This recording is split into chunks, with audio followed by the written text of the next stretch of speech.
Uyingizda ortiqcha qulupnay bormi? Nima qilishni bilmayapsizmi? Keling, unda birgalikda hattoki 12 yosh bo'lgan qizchalarda ham o'xshaydigan ajoyib shirinlik tayyorlaymiz.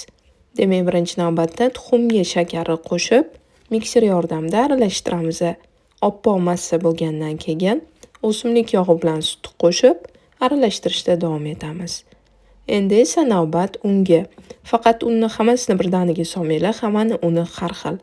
Razrixli til solishni ham unutmaymiz. Massa bir xil holga kelgandan keyin bir chetga olib qo'yamiz va posipka tayyorlab olishimiz kerak bo'ladi. Idishga birinchi shakar bilan unni solib aralashtiramiz. Keyin esa saryog'ni solib, aynan shu massada uvalab olamiz.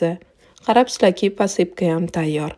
Bundan tashqari oldindan to'g'ralgan qulupnayga kraxmalni solib aralashtirib, bir xil holga kelgandan keyin xamirli massaga qo'shamiz va hammasini formaga solib, ta'bga ko'ra ustini yana chiroyli